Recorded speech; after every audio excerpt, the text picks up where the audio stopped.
The fluorescent lights of the supermarket flickered faintly above the polished floors, reflecting the everyday hustle of shoppers weaving through the aisles. Among them walked Captain Angela Morris, her presence calm, her steps steady. Off-duty, she wore no uniform, just jeans, a simple blouse, and a jacket. To most, she looked like any other black woman going about her evening routine. But behind her gentle smile was a decorated police captain with nearly 2 decades of service, a woman who had commanded respect in precincts across the city, who had trained young recruits in integrity, fairness, and restraint. Tonight, however, none of that would matter. Angela moved with efficiency, grabbing a few items for dinner: vegetables, bread, a carton of milk.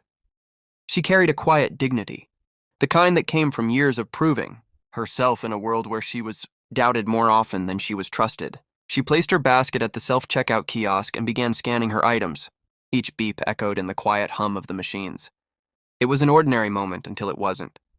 2 store security guards lingered at the end of the aisle, whispering. Their eyes followed her, not the other customers. A white man loading beer into his cart went unnoticed. A teenager stuffing snacks into his hoodie pocket slipped past unseen. But Angela, scanning her groceries, became their target. Within minutes, 2 police officers entered the store, called in by security. They walked with a certainty that suggested they already knew the story they wanted to tell. Angela swiped her card, bagged her groceries, and began walking toward the exit when the officers stepped in front of her. "Ma'am, we need to speak with you," one said, his tone clipped. Confusion crossed her face. "About what?" she asked, shifting the bag in her hands. "Store security flagged you for suspicious activity," the other officer replied. "You're suspected of shoplifting." The words landed like stones. Shoplifting. Angela blinked in disbelief, then let out a breath, calm but firm. "That's a mistake," she said. "I paid for everything. Check the register." But the officers didn't check. They didn't look at receipts. They didn't listen. Their eyes narrowed with suspicion, already convinced. To them, she wasn't a captain. She wasn't a decorated officer. She wasn't even a respected member of the community. She was just another black woman standing in their custody. "Put the bag down and place your hands where we can see them," one officer ordered. The crowd around them began to notice. Heads turned. Phones lifted. Angela's chest tightened, not with guilt, but with the crushing weight of humiliation. She placed the bag on the ground, her hands steady. "You're making a serious mistake," she repeated, her voice calm but edged with authority. But authority, in that moment, belonged only to the badge they wore. The handcuffs clicked around her wrists, cold steel biting into her skin. The officers pulled her arms behind her back as if she were resisting. Though she stood still, tall and composed, gasps rippled through the onlookers. A little girl clutched her mother's hand, whispering, "Why are they arresting her?" The mother shook her head, unable to answer. Angela's heart pounded, not from fear of what might happen to her, but from the bitter sting of recognition. She had trained officers on bias, on restraint, on the dangers of assumption. She had lectured about the importance of treating every civilian with dignity. And yet here she was, living the very injustice she had fought so long to prevent.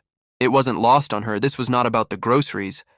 It was about the color of her skin, the stereotypes stitched into the fabric of suspicion. As they escorted her out of the store, Angela caught sight of her reflection in the glass doors. Her face was strong, unyielding. She would not let them see her break. Outside, the flashing lights of a patrol car painted her skin in harsh red and blue. Cameras from bystanders captured every angle. Someone shouted, "She didn't do anything!" Another voice rose, "Check her bags!" But the officers ignored them.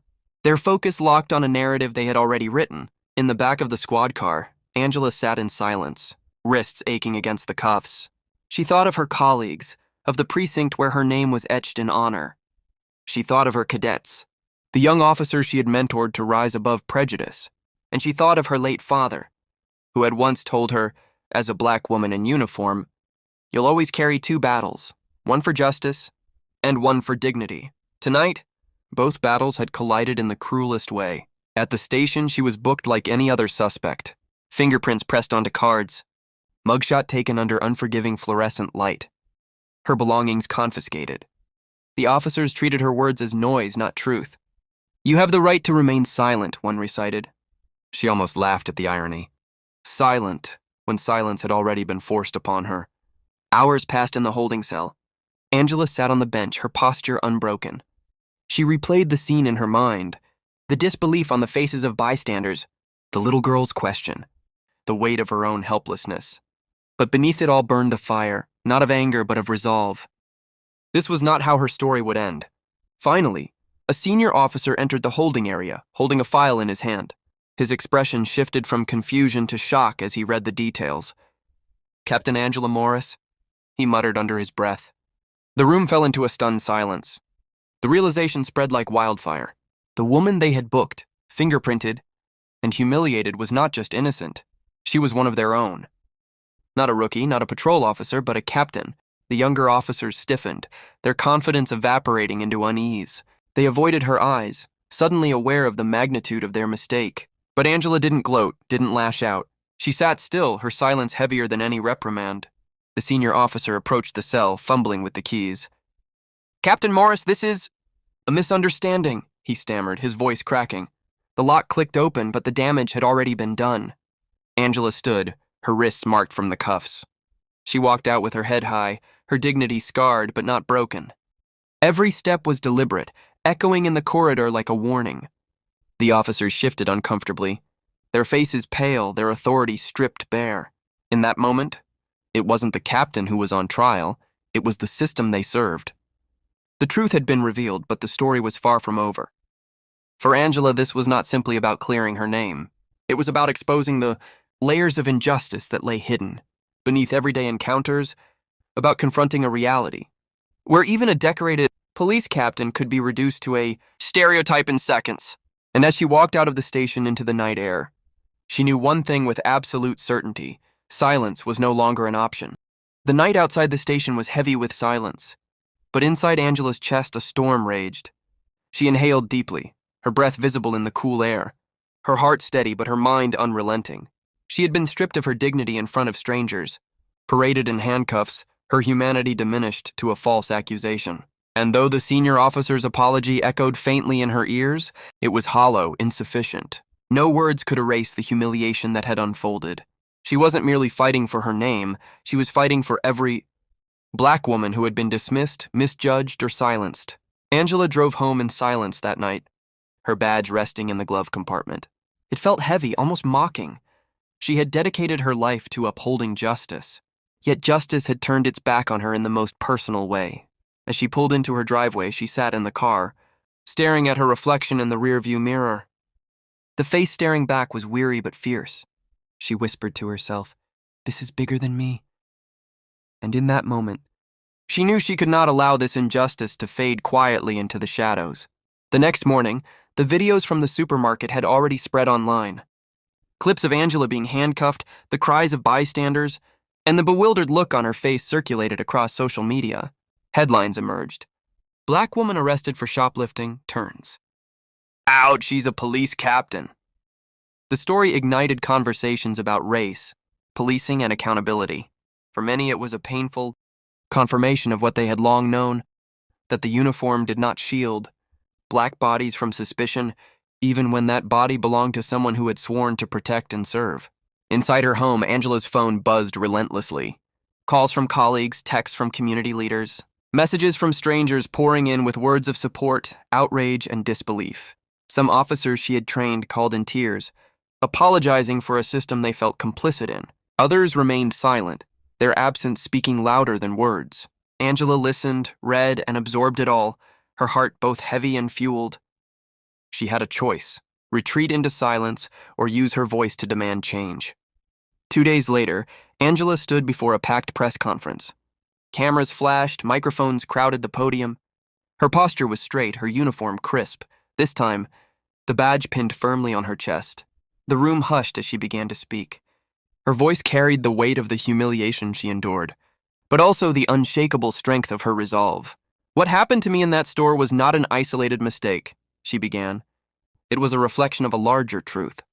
That truth is this: Black people, regardless of title, status, or achievement, are too often presumed guilty before innocent, too often treated with suspicion before respect, too often stripped of dignity before being given the chance to explain." The room was silent, every word cutting like glass. "I was not arrested because I stole. I was arrested because I was seen as someone who could steal. My 20 years of service, my rank, my record, they meant nothing in that moment. What mattered was the color of my skin, and that is unacceptable. Her voice cracked slightly, but she did not falter. I am not speaking today only for myself. I am speaking for every black mother who has been followed in a store. For every black father pulled over for driving in the wrong neighborhood. For every young black child who learns too early that their innocence can be questioned without cause. This is not just about me. This is about us. Her words reverberated far beyond the room. News channels replayed her statement. Community leaders praised her courage, but not everyone celebrated her stance. Some within the department whispered that she had embarrassed the force, that she had made a private matter public. Angela knew those criticisms would come, but she also knew silence would mean complicity, and she had vowed never to be complicit in injustice, not even when it turned against her. In the weeks that followed, investigations were launched. The officers who arrested her were placed on leave pending review. The supermarket issued a public apology, but for Angela, apologies were only the beginning. She began hosting forums within the community, inviting civilians and officers to sit in the same room and talk openly about race, policing, and trust. The conversations were tense, raw, sometimes painful, but they were necessary. She reminded both sides of a truth she had carried her whole career. We cannot protect a community we do not understand. We cannot build trust where dignity is denied. One evening, at a community center filled with parents, students, and officers in plain clothes, Angela told the story again, not as a captain, but as a woman, as a human being. She described the cold steel of the cuffs, the little girl's haunting question, the way her authority was erased in an instant.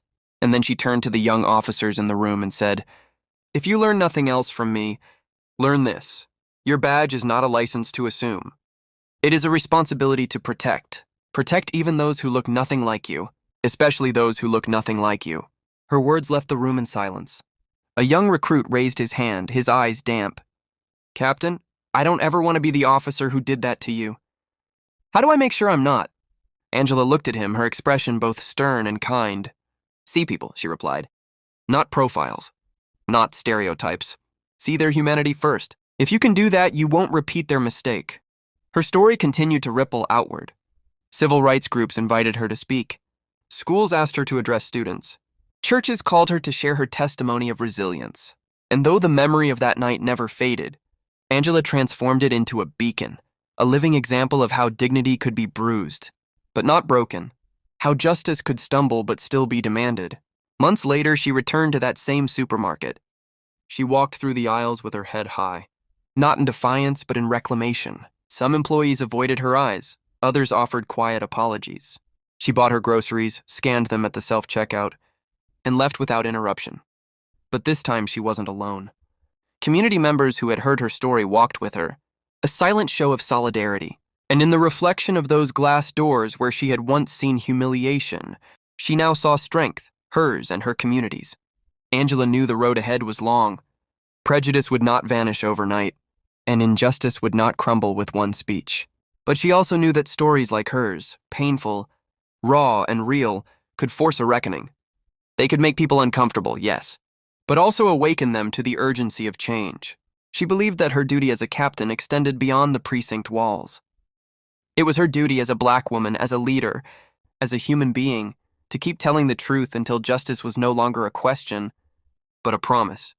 And so she carried on, not as a victim, not as a symbol, but as a warrior for dignity, for herself, for her people, for every black life that had been unjustly diminished, and for every future that deserved to stand tall without fear.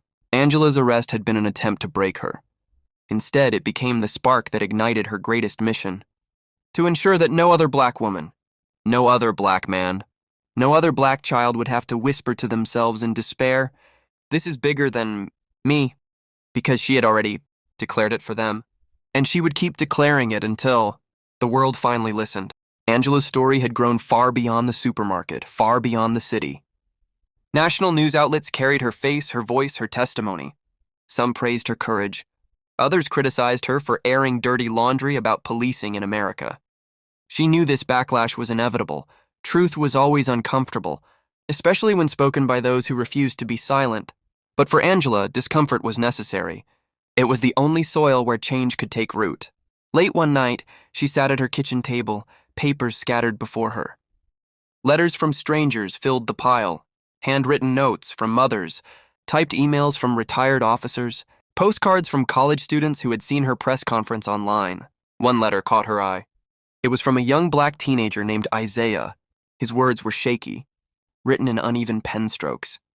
I always wanted to be a police officer, but I didn't think someone like me could ever be respected in that job. When I saw what happened to you, I felt angry.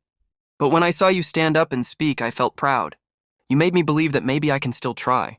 Angela read the letter twice, tears stinging her eyes. In those words, she saw her younger self, the girl who had dreamed of wearing a badge, who had been told it wasn't for her, who had fought her way into a system that both accepted and rejected her at once. And now, somehow, her pain had given courage to the next generation. That was worth every wound. Still, the weight of leadership pressed heavily on her shoulders. At the precinct, the atmosphere was tense. Some officers avoided her, embarrassed by the department's failure. Others whispered about her behind closed doors, questioning her loyalty. Yet there were also those who stood firmly by her side, recognizing that her voice wasn't an attack but a call to accountability. Angela knew this was the battlefield she had chosen, not a war of weapons, but a war of hearts and minds. She implemented new training sessions, personally leading workshops on implicit bias and community trust. The first day, the room was stiff with resistance.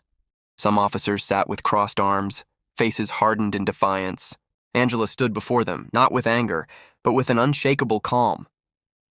"I know some of you don't want to be here," she said. "I know some of you think I embarrassed this department. But let me be clear, I didn't embarrass this badge. The actions that night did. And if we don't confront that, if we don't change, then every one of us wears that shame." Her words pierced through the silence. She didn't shout, didn't scold, she simply told the truth. Over time, defenses began to soften. Officers who had once resisted began asking questions, sharing their own moments of bias, their own struggles with fear and assumptions. Angela guided them with firmness, but also with compassion. She knew change wasn't instant. It was a slow, grueling climb, but she also knew the climb was worth it. Beyond the department, Angela's voice reached the halls of power.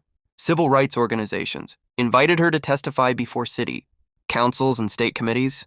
She spoke not as a politician, but as a witness. Her story was no abstract theory, it was lived experience. Lawmakers leaned forward in their chairs as she recounted the humiliation of the cuffs, the sting of suspicion, the dignity stripped bare. Some nodded solemnly, others avoided her eyes, but all of them felt the weight of her truth. In the community, she became more than a captain. She became a symbol. Parents brought their children to meet her, introducing her as living proof that resilience could outshine injustice. Schools painted murals of her standing tall in her uniform, hands raised not in surrender, but in strength. Churches prayed for her protection. Community centers echoed with chants of her name. Angela accepted the recognition, but always redirected the spotlight. "This isn't about me," she would say. "This is about us.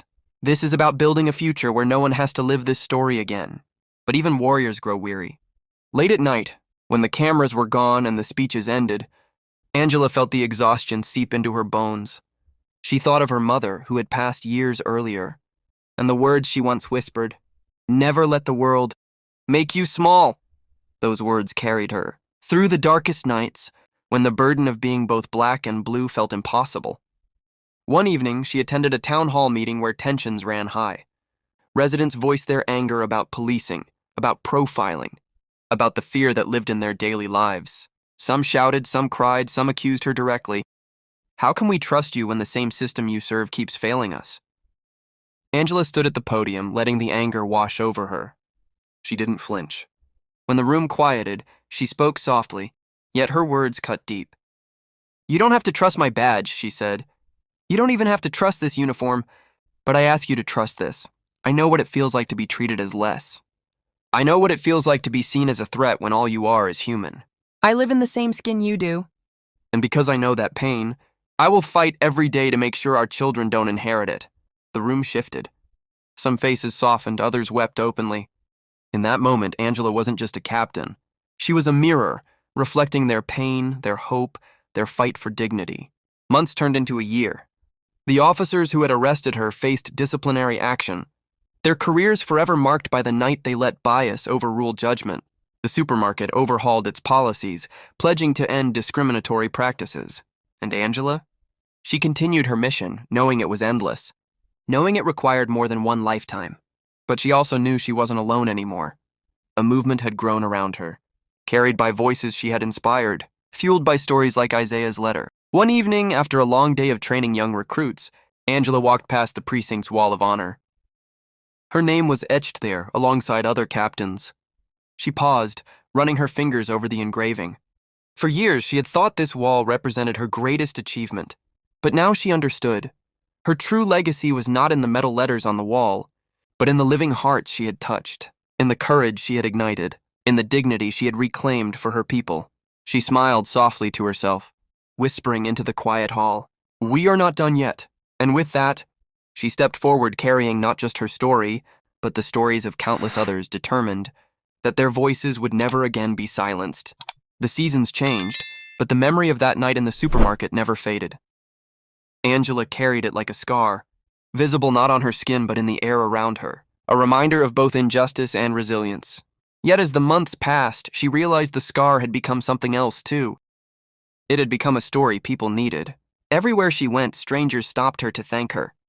"You spoke for me," they would say. Or, "Because of you, I know I can stand tall." Angela had become more than a captain. She was now a figure of hope, a bridge between two worlds, the community that longed for justice and the institution that so often failed them. But with that role came new burdens. Not everyone celebrated her transformation. There were those inside the department who resented her visibility, who felt threatened by her courage. Some saw her as a symbol of betrayal, a captain who dared to expose the cracks they had worked so hard to plaster over. One afternoon, Angela was summoned to a private meeting with the police commissioner. The room was polished, sterile, the air heavy with unspoken tension. The commissioner, a man with decades of service and a cautious expression, gestured for her to sit. "Captain Morris," he began, his voice even, "you've become quite the public figure. Your story has reached places far beyond this city. While I admire your resilience, some within the department are concerned. They feel you're painting the force in a negative light." Angela met his gaze, unflinching. "With respect, sir, I'm not painting the force in any light. The actions that night did that. I'm just refusing to let silence excuse it." The commissioner sighed, rubbing his temples. "I understand, but I need you to tread carefully. Change doesn't come overnight, and if you push too hard, you risk alienating the very people you need on your side." Angela leaned forward, her tone steady but resolute. "With respect again, sir, pushing gently hasn't worked for generations. If people are uncomfortable, then maybe it's time they feel that discomfort, because comfort has kept us here." The commissioner studied her, a flicker of something, perhaps admiration, perhaps unease passing through his eyes. Finally, he nodded. "Do what you need to do, Captain. But understand, the road you're walking is dangerous." Angela smiled faintly. So is silence. Outside the commissioner's office, she felt the weight of his warning.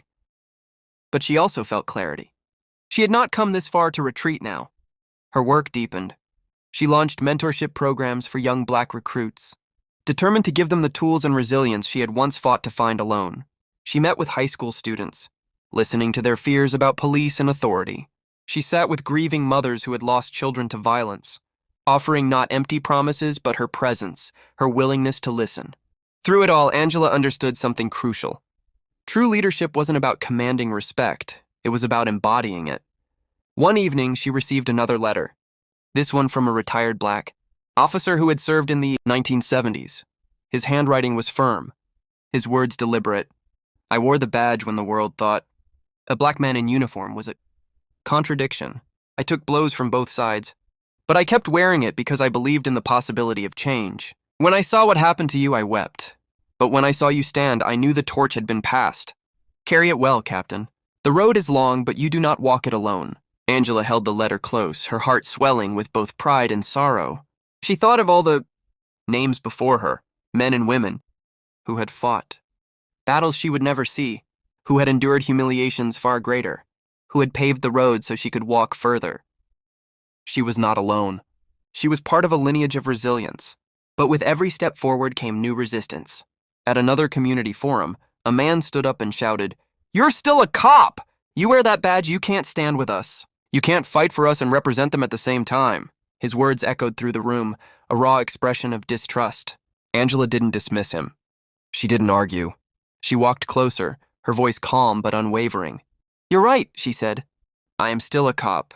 And I understand why that makes it hard to trust me. But I am also a black woman who has felt the sting of those cuffs. I am also a daughter, a sister, a neighbor.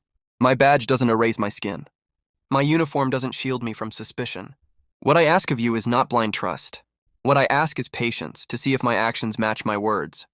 The man stared at her, silent. The room held its breath. And then slowly he nodded. It wasn't forgiveness, it wasn't trust, but it was the beginning of dialogue. Applause erupted, some tentative, others thunderous. Angela stood still, absorbing the weight of the moment. She wasn't naive. She knew speeches alone wouldn't dismantle centuries of bias.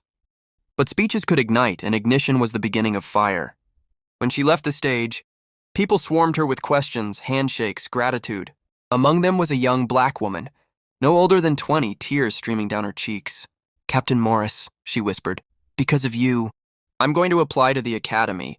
I want to be the kind of officer you are. Angela hugged her, her own eyes damp. Be better, she whispered back. That's how we change this. And as she stepped out into the night air, Angela felt something shift. She no longer carried only the weight of that night in the supermarket. She carried the weight of a movement, the hopes of a generation, the voices of the silenced. It was heavy, yes, but it was also the greatest honor of her life. The applause of conferences and the flash of cameras could never quiet the silence of Angela's home.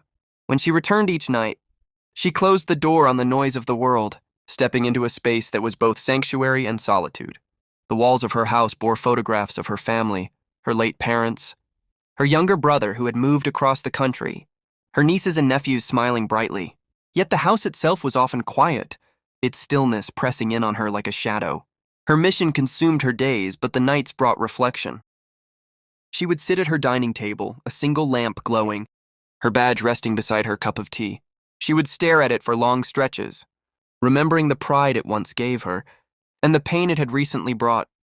The badge had given her a career, but it had also placed her at the intersection of two worlds, both demanding, both skeptical, both watching. Friends reached out, some offering unwavering support, others pulling away. There were old colleagues who no longer called, their silence heavy with disapproval. And there were community activists who questioned her motives, accusing her of trying to reform a system that could not be reformed. Angela felt the sting of their doubts, but she refused to let them harden her heart. She knew the path she walked would never please everyone. Change, she reminded herself, was not about pleasing. It was about persevering. One evening, her younger brother Marcus called her. His voice carried both love and frustration. Angie, he said, I'm proud of you, you know that. But sometimes I worry. You give so much of yourself to this fight. What's left for you? For us? You never slow down. Angela smiled faintly, even though he couldn't see it. Marcus, I can't slow down. Too many people are watching. Too many people are depending on me. But who takes care of you? He pressed. You can't pour from an empty cup. His words lingered long after the call ended. For the first time in months, Angela allowed herself to feel the weight of her exhaustion. She had built herself into a shield, for her community, for young officers, for children like Isaiah who dreamed of wearing the badge. But shields eventually crack if they never rest. She lay awake that night, staring at the ceiling, wondering if she had lost pieces of herself in the process of carrying so many others. The following weekend, Angela attended a small family gathering. Her brother, his children, a handful of cousins. The laughter of her nieces filled the air, their joy untainted by the world's harshness. Watching them, Angela felt both hope and urgency. These children deserved to grow, up in a world where they would not be reduced to a stereotype, where the color of their skin would not dictate the assumptions of strangers. As her youngest niece climbed into her lap, Angela kissed her forehead and whispered, I'm fighting for you, baby girl. But she also knew her family paid a price for her fight. Her time was scarce, her presence fleeting, her energy drained by the weight of her mission. Later that evening, Marcus pulled her aside. His tone softened. Angie, we love you. But don't forget, your family needs you too. Don't lose yourself in the battle. She hugged him tightly, her heart aching. I hear you, Marcus, I do. But sometimes I feel like if I stop for even 1 second, the whole world will slide backward. In the days that followed, Angela wrestled with his words. Could she be both a warrior for justice and a sister? An aunt? A woman who deserved joy of her own? Or was sacrifice the only way forward? At the precinct, the tension had not disappeared. Some officers still treated her with cold professionalism, unwilling to forgive her public stand. But others had been transformed by her leadership. A young recruit approached her one morning, nervous but determined. "Captain," he said, "I wanted you to know I joined this department because of you. I saw what happened, and I saw how you handled it. I want to be the kind of officer who makes people proud, not afraid." Angela's eyes softened. She placed a hand on his shoulder. "Then never forget, every person you meet is someone's family. Treat them the way you'd want me to treat your mother, your sister, your child. If you can do that, you'll honor this badge." Moments like these reminded her why she carried on, why the sacrifices were worth it. Change might come slowly, but it was coming. Still, the duality of her life pulled at her. By day, she was a public figure, a captain, a speaker, a symbol of resilience. By night, she was a woman alone with her thoughts, longing for the warmth of companionship, the comfort of a world less heavy. She thought often of her parents, imagining what her mother might say if she could see her now. She could almost hear her voice. "I raised you to be strong, Angela. But strength also means knowing when to rest." One evening, after a particularly grueling week, Angela took a rare step back. She drove to the edge of the city, where the skyline gave way to open fields. She parked her car, stepped out, and let the cool breeze wash over her. For the first time in months, she allowed herself to breathe deeply, to feel small beneath the vastness of the sky. She whispered into the night, "I can't carry it all alone." And in that silence, she realized she didn't have to. Her story had inspired others. She had sparked movements, guided recruits, empowered communities. The torch was no longer hers alone. It had been passed to many hands. She could rest when she needed, because the fight was no longer carried by one voice, but by thousands. Angela returned home with a renewed sense of balance. She would not abandon her mission, but she would also not abandon herself. She began carving out time for family dinners, for walks in the park, for moments of stillness.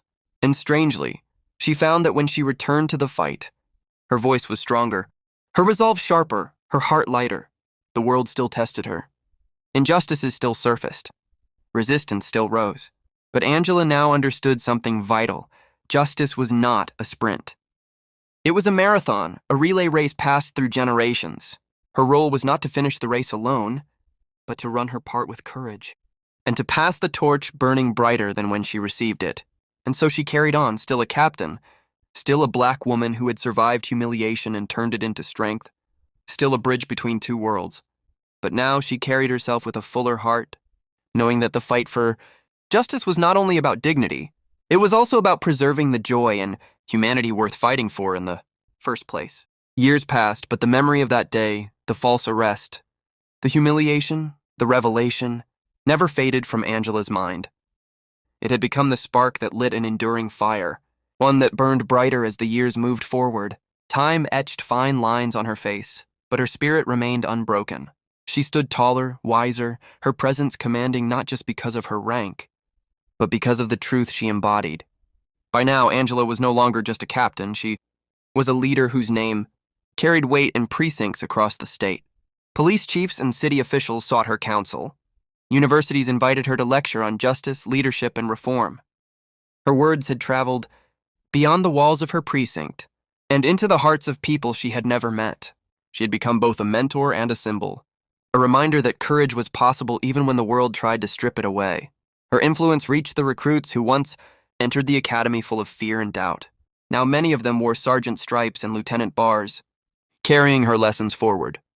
They often told her, "Captain, when I face a tough moment, I remember your story. I remember how you stood your ground." These were not just compliments. They were proof that her fight had borne fruit. She had not only survived her ordeal, she had transformed it into a living blueprint for others. But Angela was also aware of the clock. Policing was a demanding profession, and the years had taken their toll. She felt it in her knees, in her back, in the weariness that came from decades of carrying both the badge and the expectations of two communities that often distrusted each other. Yet even as she contemplated retirement, she knew her mission was not bound by a title or a paycheck. The work was larger than her career. It was about legacy. One afternoon, Angela visited a community, center in the very neighborhood where she had once been wrongfully arrested. She had been invited to speak at a youth program, and as she walked into the crowded gymnasium, she was struck by the faces that looked up at her, bright eyes filled with curiosity, skepticism, and hope. She began her story not as a lecture but as a confession. "I was once just like many of you," she told them. "I grew up right here walking the same streets you walk today. I know what it's like to feel judged before you've even spoken. I know what it's like to feel invisible. And I also know what it feels like to rise, even when the world tries to push you down." The room was silent. Every word hung in the air, landing with weight. She told them of the day she was arrested, of the humiliation, of the disbelief on the officers' faces when they realized she was one of them. She told them how that moment almost broke her, but instead became the reason she fought harder. And then she pointed to them. "You are the reason I keep fighting," she said, "because one day one of you will wear this badge. And when you do, I want the world to see not just a uniform, but a leader who remembers where they came from." After her speech, a young girl approached her, no older than 12. She tugged gently on Angela's sleeve and whispered, "I want to be like you." The girl's eyes were wide with innocence, her voice trembling with both fear and admiration. Angela knelt down, looking her in the eye. "You don't have to be like me," she said softly. "You just have to be you. And never let anyone tell you that being you is not enough." Moments like these fueled Angela more than any award or recognition. They reminded her that her legacy was not about policy papers or speeches, but about planting seeds in hearts that would one day grow into forests of change. As the years went on, Angela became more intentional about mentoring. She launched a scholarship program for young, Black students pursuing careers in criminal justice. She organized workshops for police officers on cultural sensitivity and accountability, and she spoke at town halls where anger often filled the room, using her story not to dismiss the pain of others, but to bridge it with her own. Of course, the challenges never disappeared. There were still officers resistant to change, still citizens skeptical of reform, still headlines that told stories of injustice that broke her heart. But Angela had learned that progress was measured not by the absence of struggle, but by the presence of resilience. Each small step forward mattered. Each person changed was a victory. When the day finally came for Angela to retire from active duty, the ceremony was unlike any other. The auditorium was packed, not just with fellow officers, but with community leaders, activists, teachers, and families. People who had once distrusted her uniform now stood in applause for the woman who had worn it with honor. Her speech that day was brief but powerful. "I may be hanging up this badge," she said, her voice steady, "but I will never stop serving. Justice does not retire. Dignity does not retire. The fight for what is right will continue in me and in all of you." Tears filled the eyes of many in the audience, for they knew her words were not just rhetoric. They were a promise. Angela's post-retirement years became just as impactful as her career. She wrote a memoir that detailed not just her story, but the lessons she had learned along the way. The book became a touchstone for young activists and aspiring officers alike, a roadmap for navigating the complex terrain of justice in America. She appeared on panels, advised on reform policies, and spoke to audiences across the nation. But most importantly, she continued to be present for her family.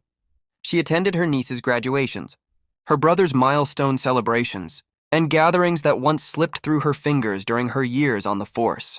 And in those moments, surrounded by laughter and love, she realized her brother had been right all along. Strength was not only about standing tall in the fight, but also about cherishing the joys worth fighting for. Angela's name became more than just a name. It became a symbol, a reminder of what it meant to endure, to rise, to transform pain into purpose. Young officers recited her story at academies. Community leaders invoked her courage at rallies, and children, like the girl in the gymnasium, carried her image in their hearts as proof that resilience was possible.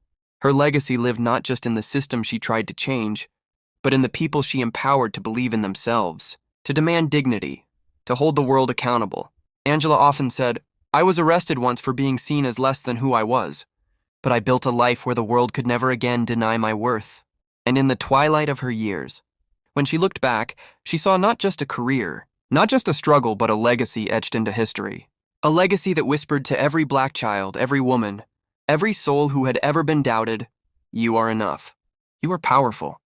You are worthy of justice." Angela's story was not about a single moment. It was about a lifetime of courage, the dignity of resilience, and the truth that even when the world tries to break you, You can rise to become unbreakable. The city had changed since the day Angela was mistaken for a criminal. The streets were busier, the skyline taller, the voices louder. Yet beneath all the movement, echoes of that moment still lived in the concrete, the sidewalks, the store aisles where she once stood with hands cuffed, accused of a crime she did not commit. Angela had lived long enough to see her story evolve from a wound into a lesson, from a lesson into a legacy. Young officers who had once whispered her name in awe now led their own precincts. Children who had listened to her speak in community centers had grown into adults who fought for justice in courts, classrooms, and city halls. The torch had been passed just as she hoped it would be. But for Angela, the past never disappeared completely.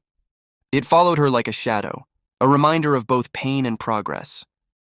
Sometimes, when she walked into a grocery store, she felt her chest tighten, her body bracing for eyes that might accuse her, voices that might question her. Trauma does not vanish. It lingers in the body, quiet but present. Yet she no longer saw it as weakness. She saw it as proof of survival. Proof that she had endured what many could not imagine and had turned it into strength. In her later years, Angela often sat by the window of her home, a notebook resting on her lap. She had written countless speeches, essays, and reflections. But now she wrote letters she would never send. Letters to her parents, telling them how she had carried their lessons into every room she entered. Letters to her younger self, reminding that frightened young woman in handcuffs that her life was not ending but only beginning. And letters to the future, to the children who had not yet been born, promising them a world that could be better, because people like her had dared to fight. The truth was, Angela's story was never just about her. It was about what happens when injustice collides with dignity, when humiliation collides with resilience, when the attempt to break a person instead forges a leader. Her life was proof that even the most painful moments could become turning points, that even when stripped of dignity, one could reclaim it and wield it as a weapon against the very system that sought to take it away. One evening, she was invited to deliver what would be one of her final public addresses. The auditorium was full, police officers in dress uniforms, activists with notebooks, students with eager eyes. As she walked to the podium, the room rose to its feet. The applause washed over her, but Angela lifted her hand gently to quiet them. She did not speak immediately. She let the silence sit powerful in its own right. Then she began. "When I was a young officer," she said, "I believed the badge would protect me. I believed that if I worked hard, if I was disciplined, if I was fair, I would be seen for who I was. But one day, I learned that to some, my skin spoke louder than my badge. That day could have destroyed me. But instead it shaped me." She paused, her voice steady, her eyes moving across the faces before her. "I stand before you today not as a victim, not as a symbol, but as a witness. I witnessed injustice and I refused to bow to it. I witnessed humiliation and I refused to let it define me. I witnessed doubt and I answered it with proof. My story is not unique. Too many have lived it, too many still live it. But my message to you is this. No matter what the world strips from you, never let it strip your dignity. That is the one thing they cannot take unless you give it away." The audience was silent, many wiping tears. She leaned forward, her final words carrying the weight of her journey. "I was arrested once, accused of being less than I was. But I lived a life that proved I was always more. More than the prejudice, more than the doubt, more than the fear. And so are you. Remember that always." The ovation that followed was not just for Angela. It was for every Black woman and man who had ever been doubted, disrespected, or dismissed. It was for the generations who carried scars invisible to the world but heavy on the heart. After the speech, Angela left quietly, slipping into the night air. The city buzzed around her, lights flickering, sirens wailing in the distance.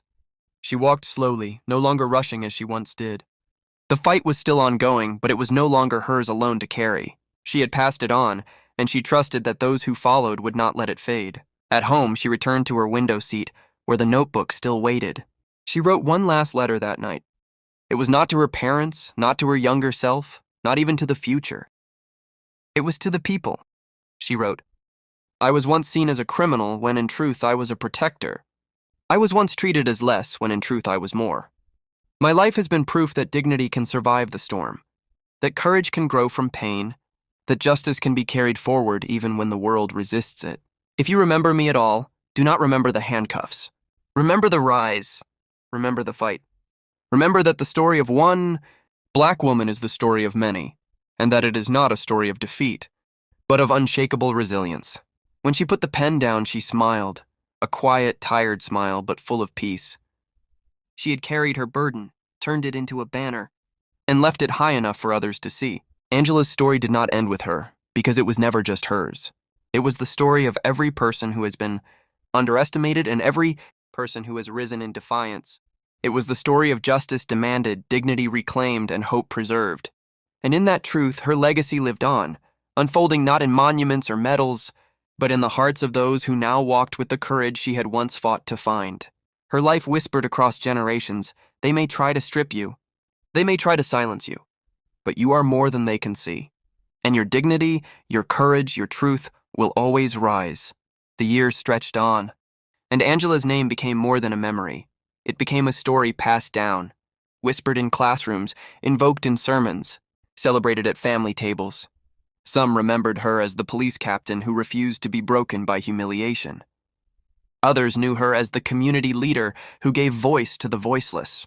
And many more remembered her simply as Angela, the woman who had turned pain into purpose, fear into fire, and injustice into legacy. Angela lived long enough to see a new generation step boldly into places where doors had once been locked.